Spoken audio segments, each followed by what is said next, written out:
Hi, my name is Michael Luter, and I am a labor and employment lawyer based in Milwaukee, Wisconsin.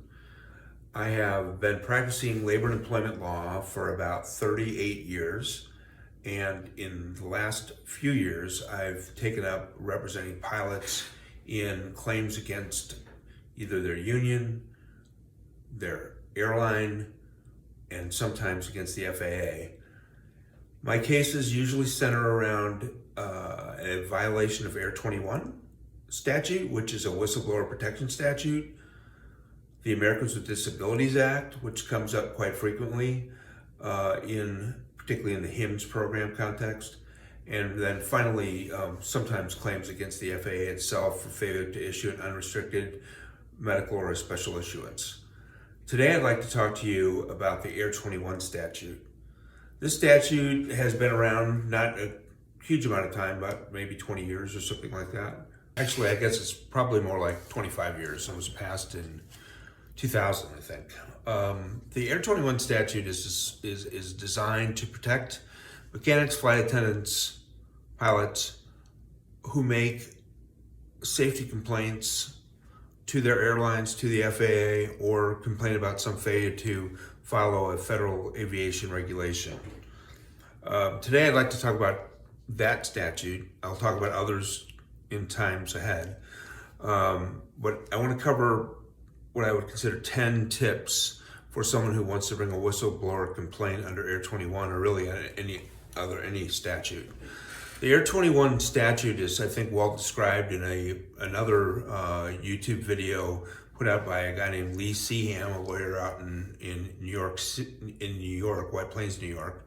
And in that podcast, he goes through and he lists kind of the elements of a claim. I'd like to talk more in this case about how you set yourself up to make a complaint and how to best protect yourself.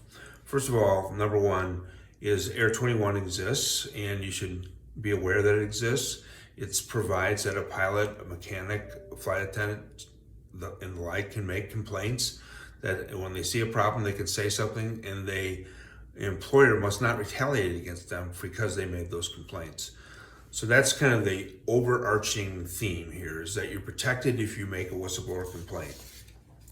If you see a problem, here's what you should do, is document, like we hear so often in the legal context. When you witness a problem, you should clearly describe what it was that happened, what's the safety violation, who was involved, list everybody involved. I'm talking about your own personal notes. Where are the documents? Are there any documents related to this? Did you take pictures? What are the potential consequences of the failure or the safety violation? You have that all down, and that's your first capture, right? You're trying to just gather any information, any documents, and you date the document that you're creating this from so that you can give a good report about what happened. The next thing to do is to consider and balance the risks. So this would be like the third step. What are the risks of presenting a safety complaint? I can tell you from some experience that the airline itself seems primarily interested in on-time departures and gathering as many customers as possible and getting as many of them on a plane. It's really the pilot, it's really the flight attendant, the mechanic, in my view, that is really responsible for airline safety. And the general public really counts on you to make sure that it is safe in the air. There are downsides, obviously, to making safety complaints. Some of the downsides could include retaliation, and retaliation could come in many forms. It could be the loss of some kind of job benefit or privilege. It could be termination. It could be a demotion. Now, all these things aren't just nakedly done. Usually the company will come up with some kind of what I would call a pretext for taking that action against you, but you should be aware of those possibilities.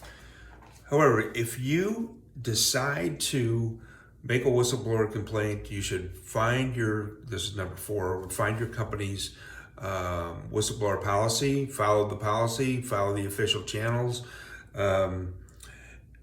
document, be clear and concise, be honest, straightforward, factual, review the company handbook, review any policies it has about whistleblower complaints, and make sure you follow them. Sometimes the companies will allow you to be anonymous when you make a whistleblower complaint.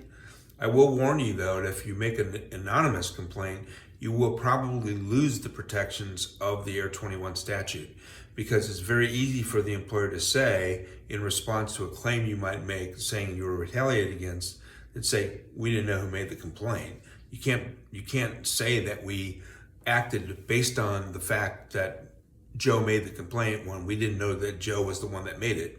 And oftentimes they do know, but they're not going to tell you they knew. So that is a pretty solid defense that an airline has to a whistleblower complaint, is that you made it anonymously and they didn't know about it. So how do we fix that problem?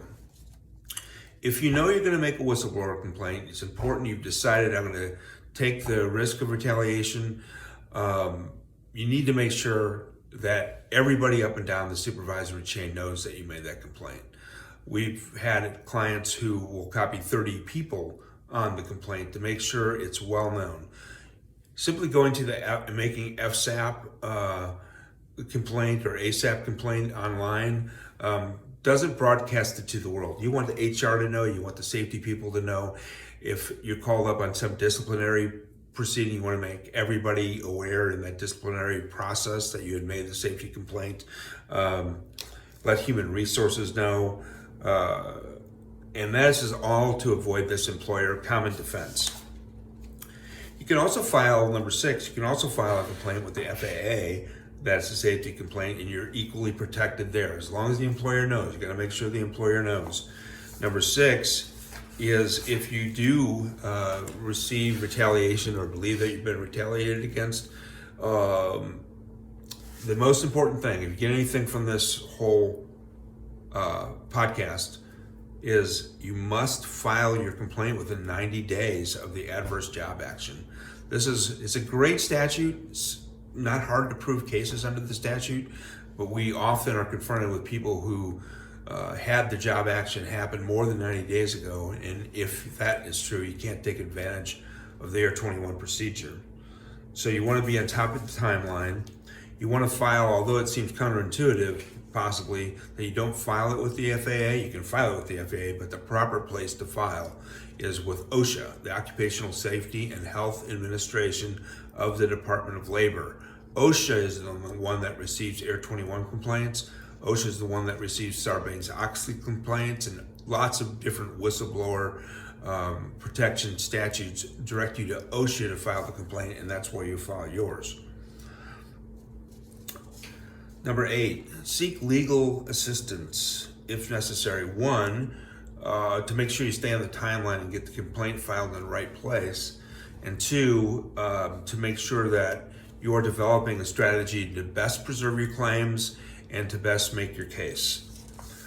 9 is maintain professionalism. You always, through the process, you're succinct, you're polite, you keep out emotion, state the facts, just the facts.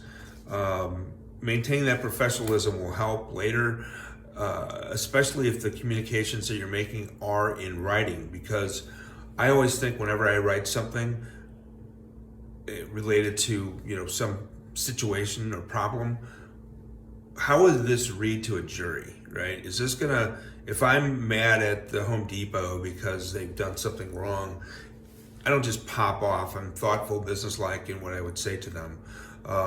In case someday you end up in litigation, you have to deal with your prior communications, then maybe they don't look so good. So be careful with that. And then I would say last thing, step 10 is prepare for the long haul.